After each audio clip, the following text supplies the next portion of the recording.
Welcome everybody to the RTM Lunch and Learn session. For each session, we invite an author of one of the papers in the upcoming issue to speak and answer questions about the paper. So this session we have Admir Vrolik. I hope I pronounced that correctly, and you can. His paper is called The Opportunists in Innovation Contests, which he co-authored with Zoe Zangfarber. I hope I pronounced that closely to correct. Anyway, the paper, open innovation and contests in particular have gotten more popular, but not always successful. And one of the challenges is, how do you attract the right solvers to your contest? How do you attract them, and who should you try to attract? And that's the subject of our discussion today. Admir, you're going to give us a short synopsis, I guess, of the paper, and then we'll take questions. So I don't know how, certainly feel free to take 20 or 25 minutes. Good. Thank you very much. So welcome. And I guess I should say Admir is now a postdoc at the University of Toronto. And it's cold up there, I guess. But Yes, it is. We're getting a polar vortex right now. Okay. Yes. James, thank you so much for the introduction. Thanks so much for having me, folks. I'm very happy to be speaking to you today. As James said, I'm going to be giving you a quick overview of the paper that is in the most recent version of a most recent edition of RTM, and I'll be happy to answer any questions that might be in your minds at the end of this session. So I'm just sharing my screen right now, and I think that you should be able to see it. I'm, of course, presenting on behalf of my co-author, Dr. Zoe Zangfarber, as well.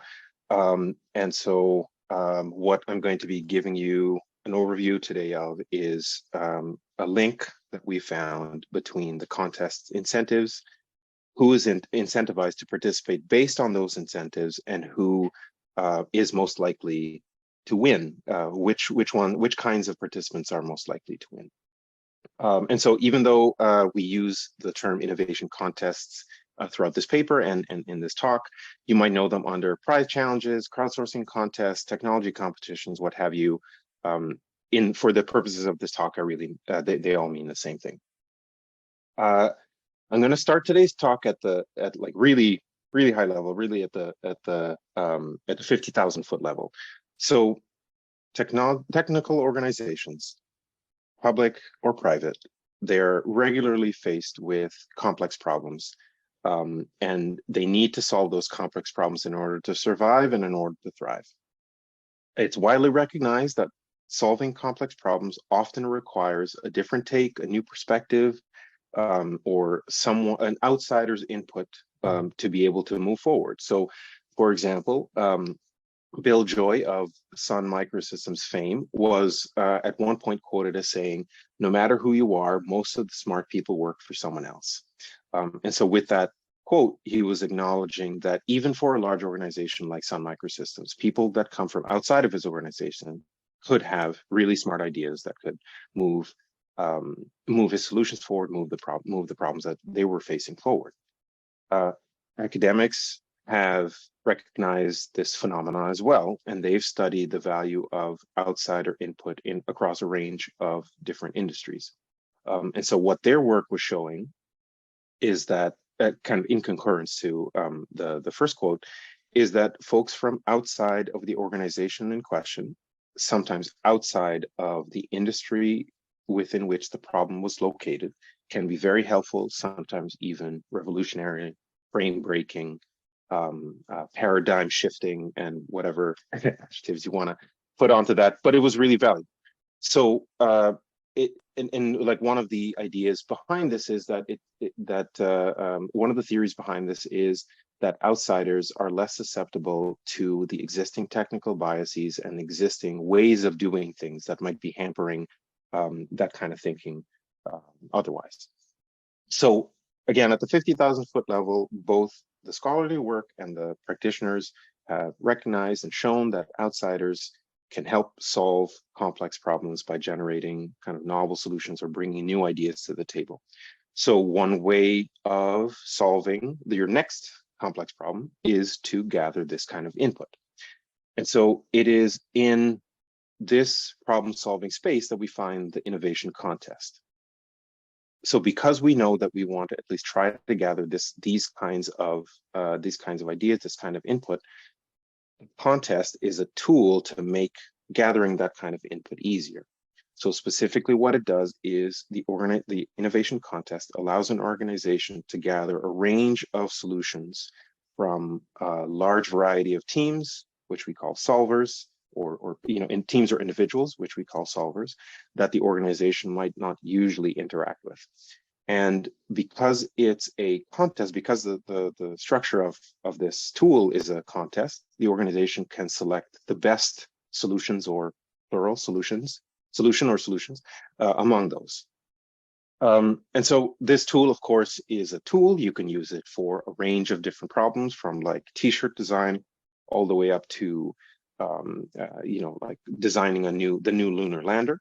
But for my purposes, for our purposes, for the purposes of this paper, we're focusing on the higher end of that spectrum. So like specifically looking at complex engineering problems that are posed by the organization, like some of the ones listed here. You might recognize some of these. For example, the Netflix prize, which was $1 million prize for a prediction algorithm to make better movie recommendations to its users. This was a while back now. And also NASA's Astronaut Glove Challenge, where they provided a $350,000 pot for improving the dexterity of their astronauts' gloves when they're in orbit, of course. So to kind of frame what I'll be talking about today and what the paper is about, these kind of contests have been studied and been deployed for the extensively and studied extensively for the last 15 or so years. And a lot of that focus has been on improving the quality of the output of that contest. Like James was saying, you are trying to make this tool better because, of course, when you have these kinds of open calls, not all of the solutions that are going to be submitted are going to be as good. Some are going to be great, but some are definitely not going to be great. And sometimes you end up with a lot of not great solutions. But despite like a lot of progress here, here I mean academic progress, there are still questions that remain about who exactly produces the best solutions and how exactly we can attract the ones who produce those good solutions. And specifically, what we'll be talking about is the link between the types of solvers, their likelihoods of success, and the incentives that can be set by the contest host or the solution seeker in the crowdsourcing language. So in the past, there have been a lot of studies that are looking at the motivations of participants, like what motivates these participants to participate. But those studies often lack the specificity of what are the incentives that map to those motivations. And on the other hand, there have been a lot of studies on what kinds of incentives motivate a particular behavior within those participants, but with little specificity, again, on who those kinds of solvers are. Who are they actually incentivizing to do that kind of behavior? So no study has actually connected all of that in that chain, which is creating a lever, so to speak, for the contest host, the seeker, to be able to target or attract who they would like with the lever of the incentives of the challenge. And so that's the link that we make in this paper. The gap here is, how do you incentivize the good solvers? I'm gonna just review the the literature, provide you a quick literature review here to kind of build the frame for the rest of the talk. So what we have seen across a few different studies is different ways of classifying who those contest winners were, who the ostensibly good solvers are, in the hopes that they could forecast, they could predict who those will be in upcoming contests. And so these classifications that we've built, that scholars have built, tend to separate participants into two different archetypes depending on certain characteristics. So what you would have is a dichotomy. In each case, you would have a dichotomy between two archetypes, which is, the participants who have a certain characteristic and the ones who don't, and so on and so forth. So here's a review. So like the first dichotomy classifies participants' previous experiences, So think of it this way: someone that already has solved the problem that is being posed, knows exactly how to do it, and we can think of them as being close to the best solution for the problem. So this kind of participant, this kind of archetype, we would call them the solution neighbor. And in this dichotomy, the participant who does not have those kind of experiences are solution strangers. In the second dichotomy, we're classifying the participants' domain or their industry, where their home domain is, their home industry, and we use that because there is an argument that says that experts who are from the same industry, from the same domain, might all be fixated on the same kinds of design approaches or solutions. So the thinking goes, the argument goes, in order to get new solutions, sometimes maybe better solutions, it's best to get people from different domains and different industries. And here we term them as distance solvers, to contrast with those people who are already working in the industry and already working in that domain, the local solver. And then last, in addition to these two that are in the literature, we also are introducing a new dichotomy within, based on the observations in our paper. So with this dichotomy, we're really focused on the participants' intended trajectory. So what we see here is that some participants see the challenge, see the contest as a springboard. So the contest, participating in the contest might get them on a path where they can achieve the career objectives, technology objectives, organizational objectives that they're hoping for. And so we term this archetype the opportunist, and distinguish and contrast them with the participants who view the contest as more of a transaction. I give my solution, I get a shot at the prize money, and that's the end of our relationship.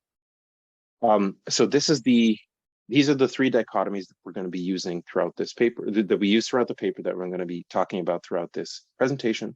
And just to be clear, no, they're not mutually exclusive. We realize that, but they represent different views or different aspects of each of these, or of each participant, that might matter for how we want to talk about them, how we want to attract them into participating into the contest.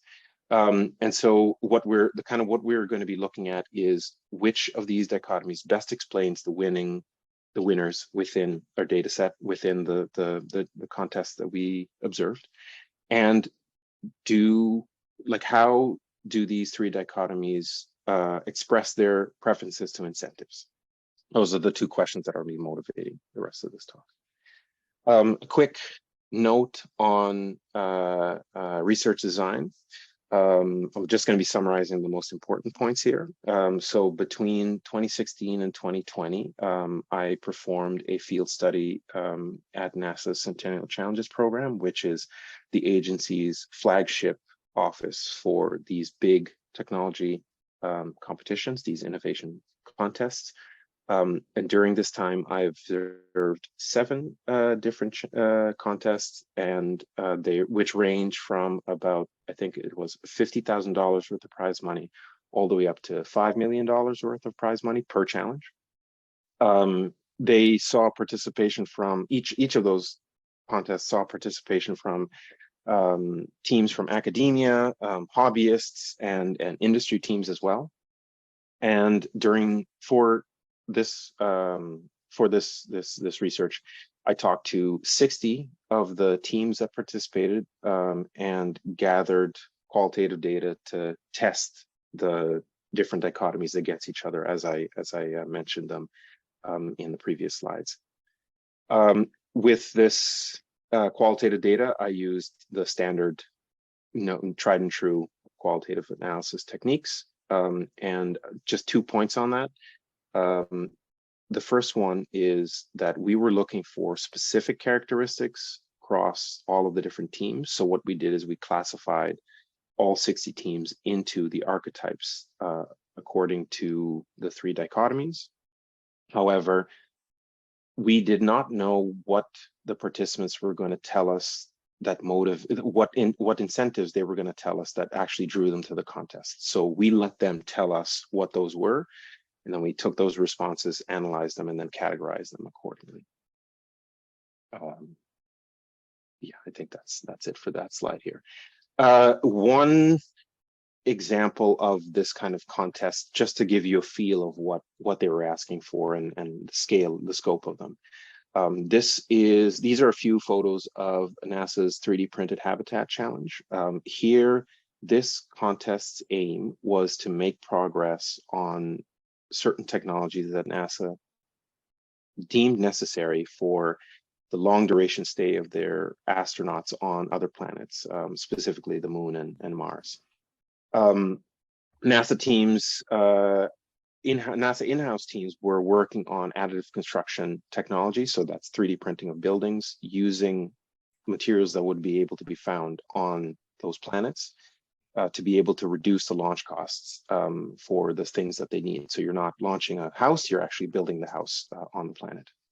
And so those NASA teams turned to the contest to spur new ideas for that problem, because it's a big problem, get money flowing into this problem, and just draw attention to it. And so in the end, the subject matter experts that ran the challenge, the Centennial Challenge office that I was attached to, and folks up and down the agency thought that this challenge was a great success. A few of the teams that participated in that one ended up with grants awarded from NASA and are now partnering with them on new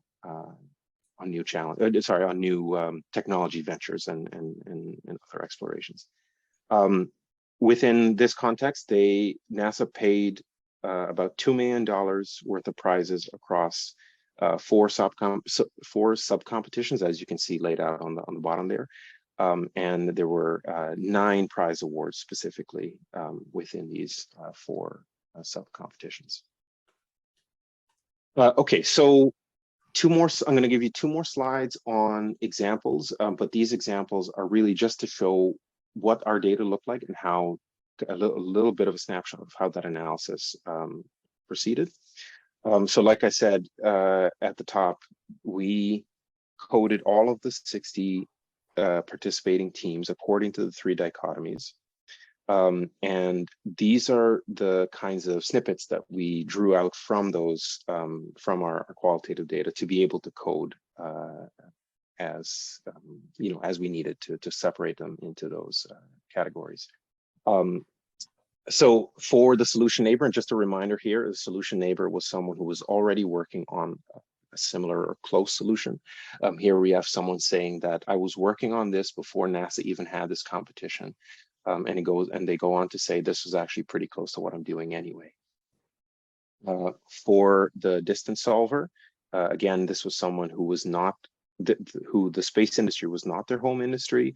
So here they're saying something like, we always wanted to get into aerospace / International Space Station / Mars use. And just making the distinction that they are now participating in an industry that is not their own. They always wanted to get in, but they weren't in before. So they are a distance solver in this case. And finally, the opportunist, again, someone who is using the challenge as a springboard to get onto a new path. this particular participant was talking about a startup, or the intent to start a startup based on their participation in the challenge. And so here they're saying something like, from the start, viewing this contest as a commercial activity. From the start, we're going to be designing something that makes economic sense to fly. And so using these kind of codes, we coded each of the participant teams according to these three, to the three dichotomies. Second slide on examples.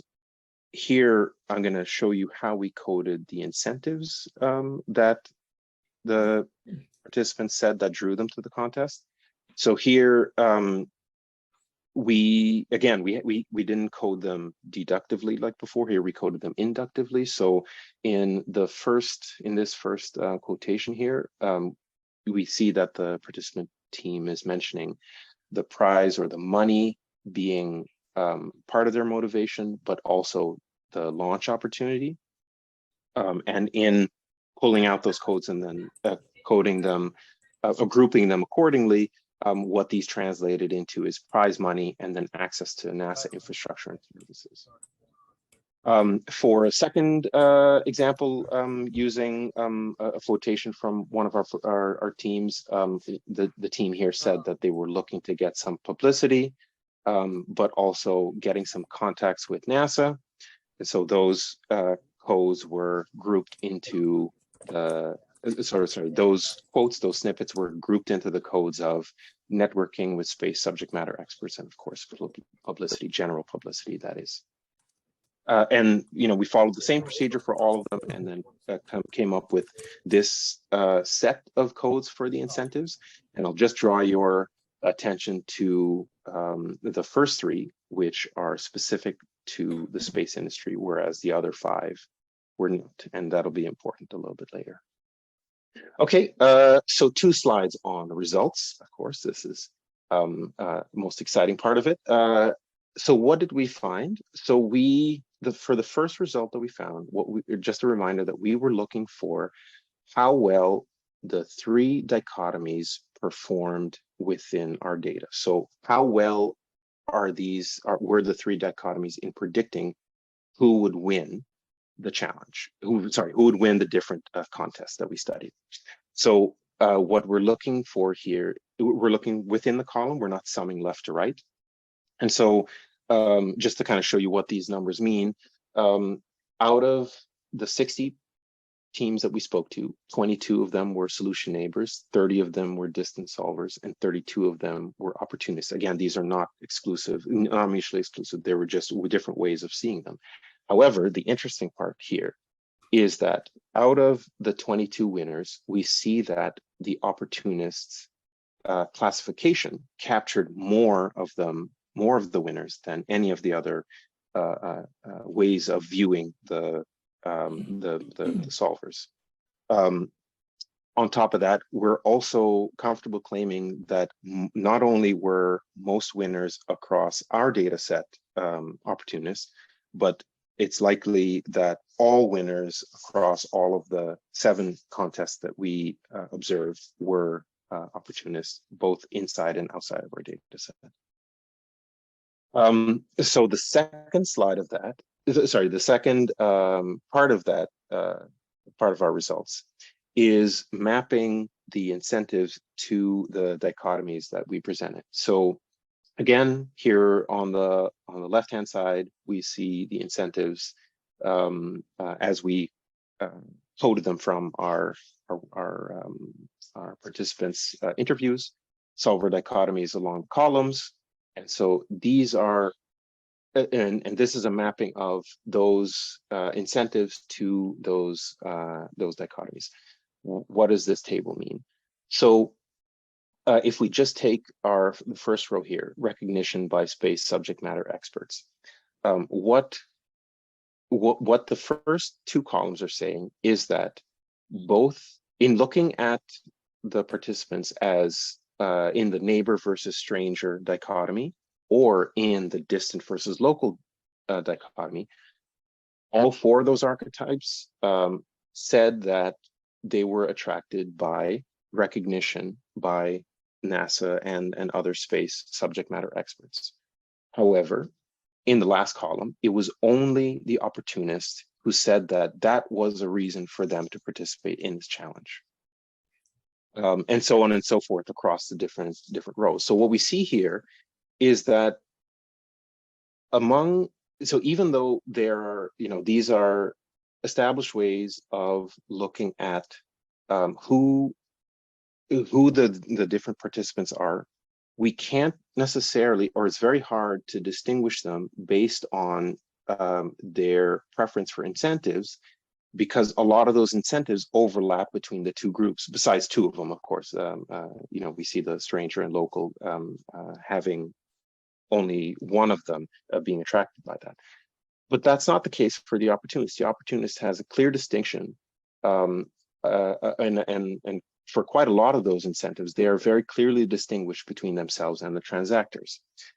What's even more interesting is that for the first three incentives, like I said, the ones that belong to the space industry, networking in the space industry, networking with the subject matter experts in the space industry, recognition from those in the space industry and at NASA, and access to NASA's infrastructure and their services, those can all be grouped under in-kind services and support.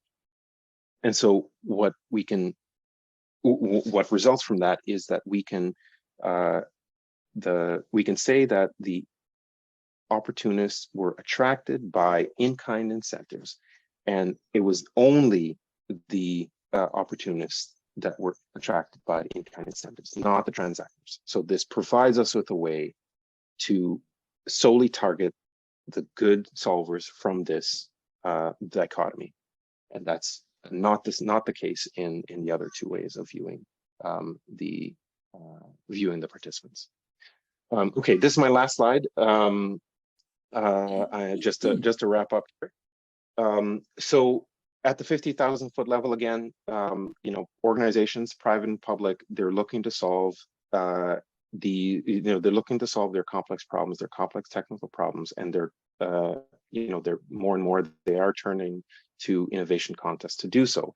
And so to be able to make these kind of contests more efficient, and provide a better understanding of how these work, we were looking at how do you attract good solvers for these competitions. And so what our answer to that question is that you can tune your contest incentives to narrowly attract those good solvers based on the work that we did in this paper. And so we make that link. We come up with that contribution through introducing a new dichotomy between two archetypes, the opportunists and the transactors. Here, that dichotomy focuses on the participants' trajectory. They want to, again, just to reiterate, they want to use this contest as a springboard to new opportunities. And it just so happens that that contest aligns with what they're hoping to achieve. While we were thinking about how to describe this phenomenon, we thought about frogs and lily pads as well. So the contest is the lily pad that allows them to jump to other lily pads. Anyway, we can talk about whether that or not that's a great analogy, but just to kind of give you another view of what we were thinking there. Another interesting finding here is that the opportunists were the ones that were reliably incentivized by in-kind support that the contest host can provide. And of course, they were more likely to be winners than any of the other ways of viewing the participants that currently exist in the literature. And so two questions that I think might be interesting to be thinking about depending on the outcomes that you want to see, and just the ways of thinking about your next innovation contest. So if you do decide to run one of these.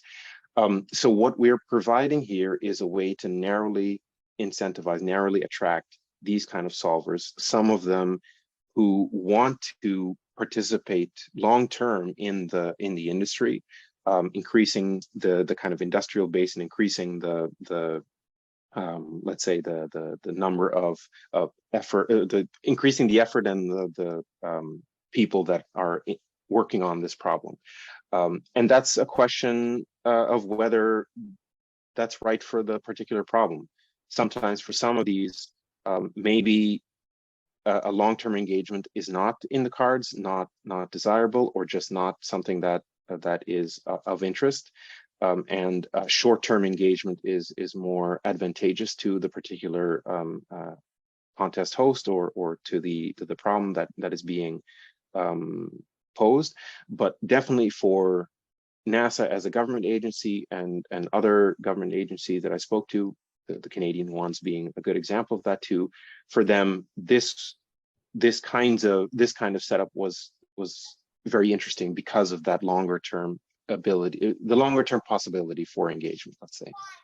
And then the other thing to think about is that in-kind incentives, the in-kind support and services that the contest host might be able to provide can sometimes be cheaper than providing a cash prize. So there is some kind of arbitrage possibilities here. There isn't.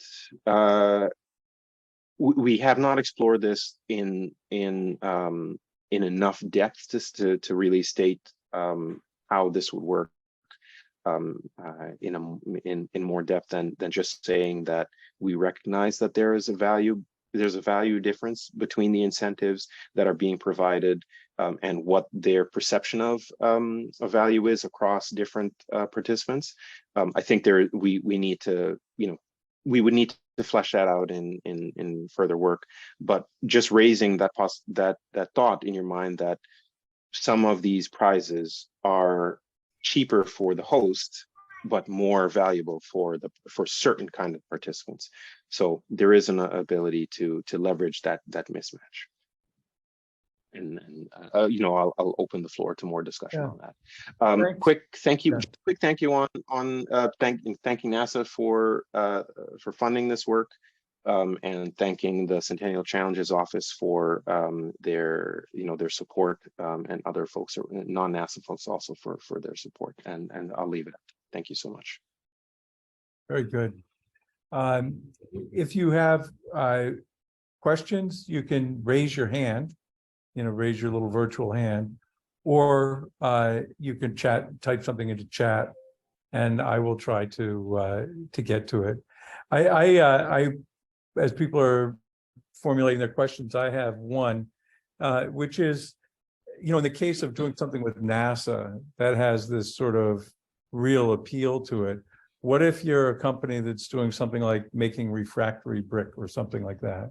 How do you, people may never think, boy, I want to move into that space, or like they think in terms of space travel or something.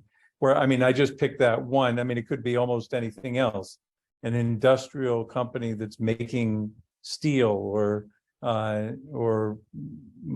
maybe automotive's more sexy these days. But just interested in your thoughts on how you take advantage of that in-kind incentive structure that you've highlighted, when that might not be the case.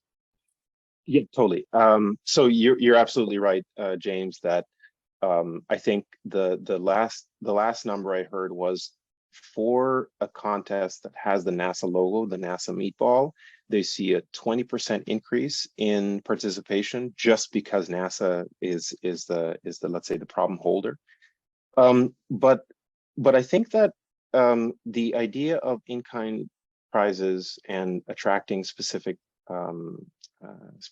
solvers that way still holds, even if you're not NASA. And it's partly because the participants who see the value in these in-kind services and support, they see the contest holders, experts, as being able to provide value to them, regardless of whether they're experts in the automotive sector, in the brick sector, if that's the thing. I apologize, I'm not I'm not really familiar with the brick sector, but like, let's say a company that has a recognized expertise in a particular subject matter can always provide that kind of subject matter expertise to folks who want to join that industry, because there will be people who want to join that industry. So the other thing here is not to forget their infrastructure capabilities. So, for example, companies might have testing rigs, testing facilities, and smart folks that know how to do this kind of testing that might not be common or might not be available for for use otherwise. And so being able to offer those kinds of services or access will be really valuable to people who want to participate, because they wouldn't be able to buy it elsewhere. It's just not available, so that you still get this benefit even if you're not an S. Thanks. Julie, Williamsburg has a question. You want to go, Julie? Unmute yourself first. Yes, sir. Thank you. Thank you, James. Good to see you. Ademir, awesome presentation. I really enjoyed it. And at NASA, as Jim said, I'm at NASA Langley Research Center. So I understand the grand challenges are extremely successful as they invite folks who have a diversity of thought for these different grand challenges. And you have a great sample size to really dig in deep. My question, and you have the NASA brand, right? Like you say, anytime NASA flashes, people get excited. My question has to do specifically with, so I manage our innovation portfolio at NASA Langley Research Center. And typically we get the same people providing innovative ideas to NASA's Mission Challenge. Now, these are people inside of NASA Langley. They already got the brand, they already understand the infrastructure, but we get the same people over and over and over submitting their innovative ideas. So my question to you is, so let's make the sample size much smaller than what you have. They're already inside the NASA brand. How do I invite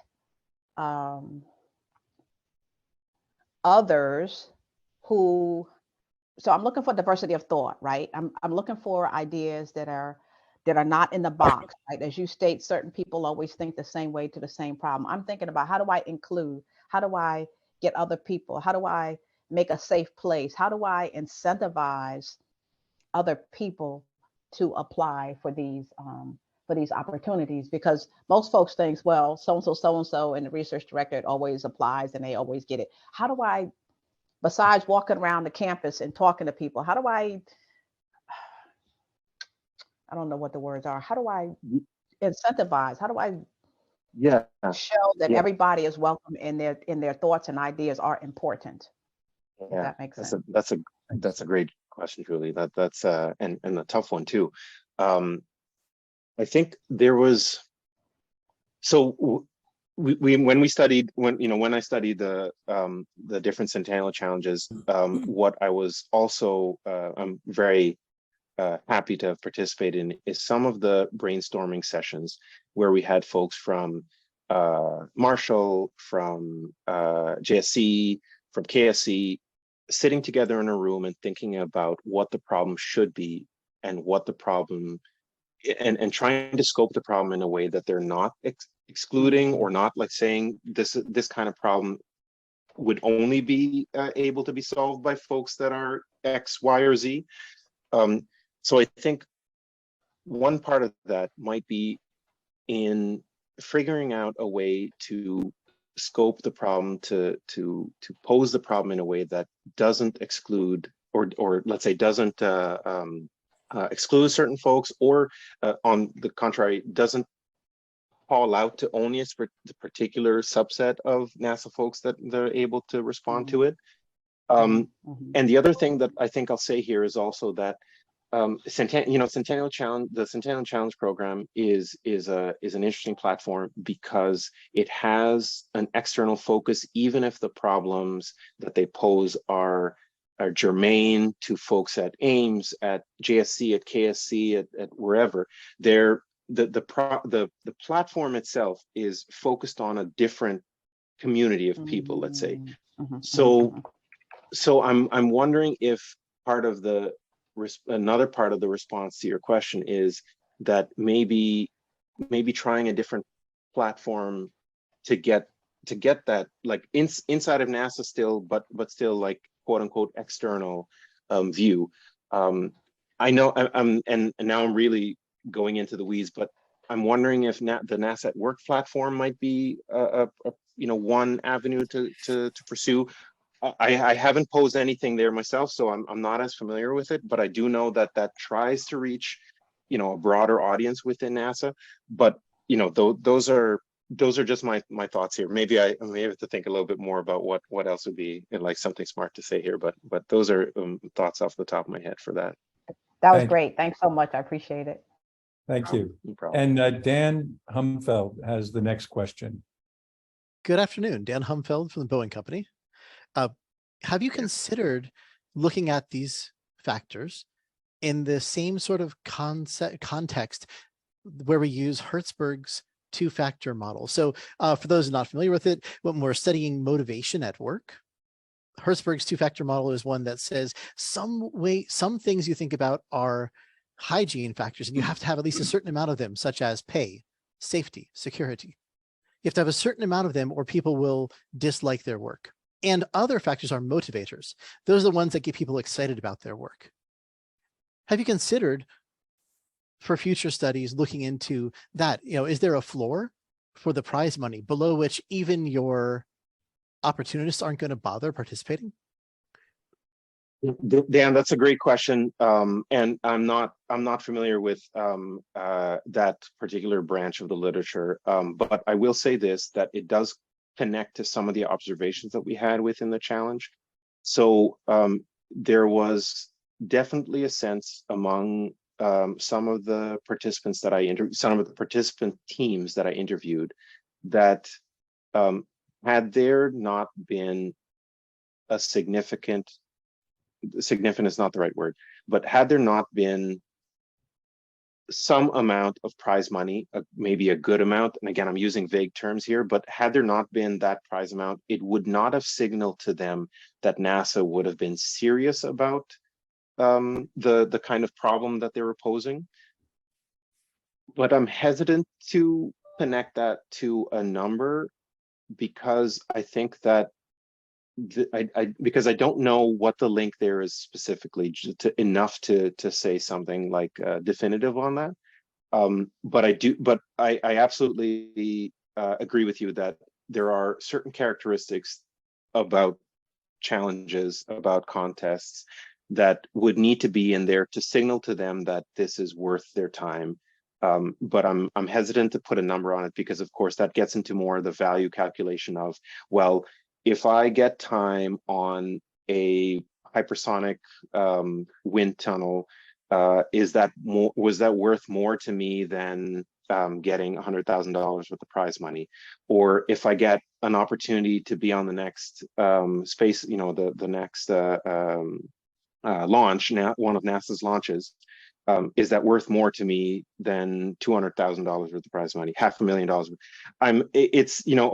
Do I have to go buy my own launch? I mean, so that gets into a few questions that I'm not sure we have like a choice model for that just yet. But I do take your point that there are certain things that without which the challenge doesn't happen. So thanks a lot for that suggestion. Thank you for the answer. And next question's from Philip Williams. Hi, thank you. I posed my question in the chat, so I'll just I'll share it here. Great presentation. I saw the article as well. Didn't get trying to read it as well as follow your charts. A lot of good information here, and I'm also at NASA Langley Research Center as well. So familiar with many of the challenges you shared, and as Julie Williams-Byrd shared, the challenge even internally and trying to get good solvers for, for some of the things that we put forth internally. My question really revolves around the idea of, when it comes to the trends you're seeing in the study, um, have you been able to characterize the connection between, say, the types of solvers that are selected, and you mentioned those categories, and those in the organizations or the seekers that are evaluating and selecting the winning solvers? Might there be any biases that may be present in that process that affects the trends, right? So the winners are not selected through necessarily a purely quantitative process, right? There is some quality. There are groups of folks that are making those decisions to select the winning group, and so there could be name recognition based upon the company that is pitching the idea. There could be based upon, not saying that they're all bad things, but they could be, kind of inherent biases in that based upon the group of folks that are actually selecting. So I know you interviewed the teams, but were there interviews on the side of the NASA organizations in terms of, were they going to the same folks to review these, review the submissions? Yeah, thanks for the question. I think that's a great question to ask whenever we are evaluating a variety of ideas. So I totally appreciate the question. As part of the answer, yes, I did interview NASA folks that were the ones that formulated the 7 challenges. And I have quite, and one of them that I focused on very deeply is the NASA 3D printed habitat challenge. So for that one, I interviewed all of the folks that were involved in coming up with the scoring rubrics and the problem that was going to be posed. I had I had all of their meeting minutes, their weekly reports, and whatnot. So I have a lot of rich data on that particular challenge. And within that challenge, number one, they formulated the problem such that it was very much performance based. So this wasn't necessarily, and for, I think for all of the Centennial challenges, they're not scored so much on their ideas, but rather on how does the technology perform under certain circumstances. So because of that performance requirement, a lot of the ways that they are thinking about scoring has to do with how much force does it withstand, or what is the breaking bending moments of force that is being applied on them, what have you. So a lot of these have to be made, I think most of the scoring had to be made on a quantitative basis anyway. But even then, the people that were doing the scoring were pulled from not just NASA folks, but also from folks outside of NASA to kind of form, let's say, a broader set of judges to kind of avoid exactly what you're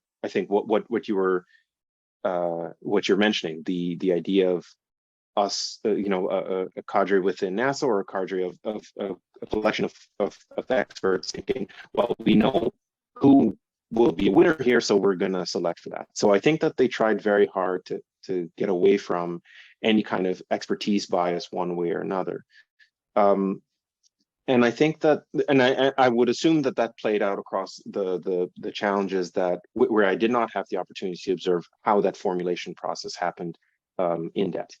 And I would recommend, going forward, I would recommend a similar type of approach for other challenges too, where, again, to avoid or to minimize, let's say, the kinds of biases that might push the contest host towards certain people, towards certain organizations, towards certain companies, towards certain solutions, to kind of ensure that the scoring rubrics are performance-based, and not just based on team or recognition or not so much previous performance, and also try and get the range of judges, or the folks who are formulating the problem, the folks who are judging the solutions, to also be from a wider background and not from a small niche or a small pocket of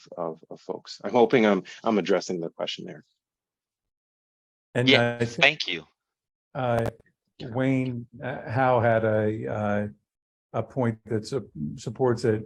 You need reviewers who are open-minded and can think outside their own box. He's coming at it from the perspective of someone who evaluates inventions, and you have to be very careful not to let your own expertise overtake or bias you. There was Scott Walter had a question. I don't know if he wants to elaborate it, but how does the ability of competitors to raise funding affect the outcome? And I'm not sure, Scott, whether you're talking about competitors in the same space or what you're referring to. So maybe you can elaborate. Roger that. Also wanted to add that I appreciate this discussion and the information because it helps both sides of a prize competition. But what I'm wondering, and it might be asking how wet water is, but how much of a factor was it for the ability to raise capital to develop solutions that figure into being a great solver or an opportunistic person or team? Because I think what we see sometimes is good ideas, but they lack the business or development skills to put together packages for other funding like venture capitalists. And so I just wondered in your research if you had any observations you could share over. Yeah, thanks a lot, Scott.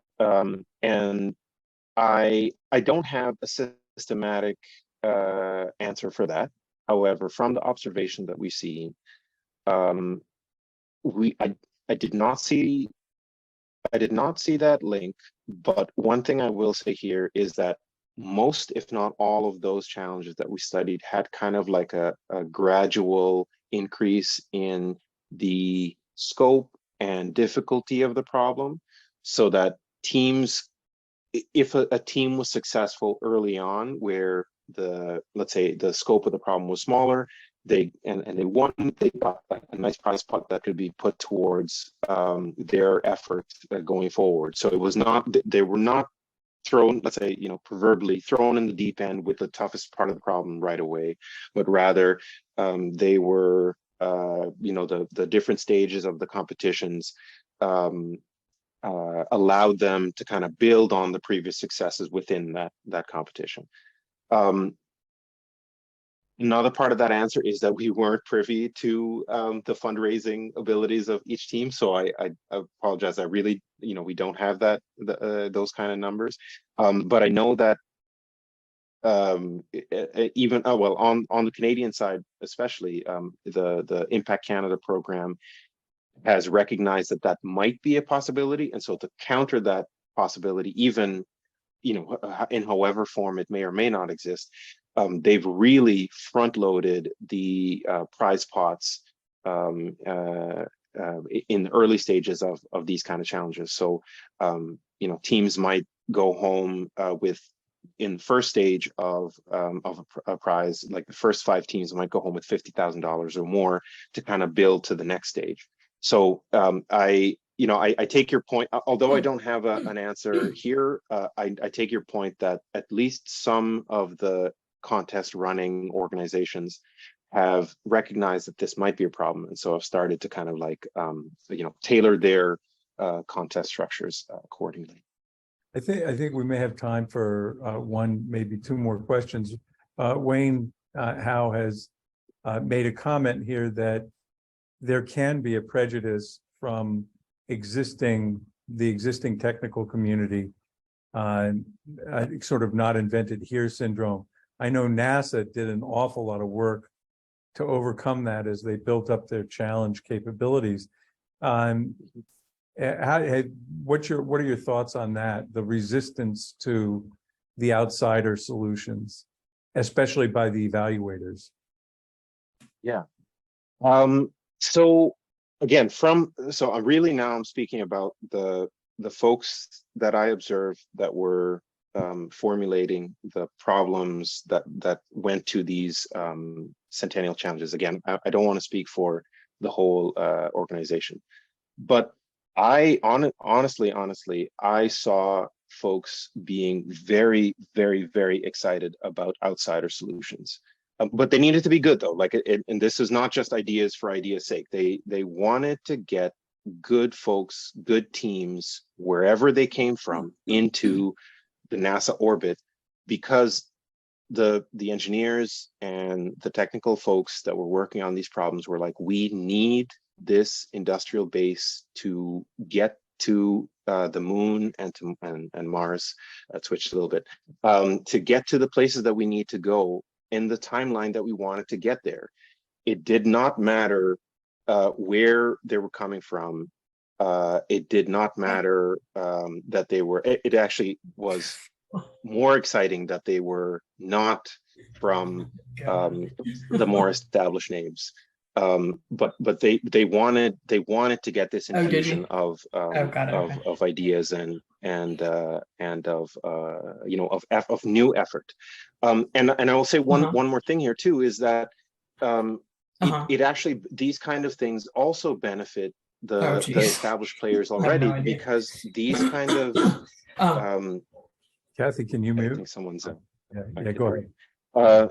yeah, just the last point here. So these kind of competitions, because they're on a performance base, right? They are asking for a demonstrated performance, not for like a PowerPoint idea, or like a document even that contains the idea, but they're asking for demonstrated ideas, which by itself can show the big companies, like for example in NASA, in the 3D printed habitat, Caterpillar, hey, these teams, this team or that other team, are really great. They've put together a great package. They've put together a technology that works.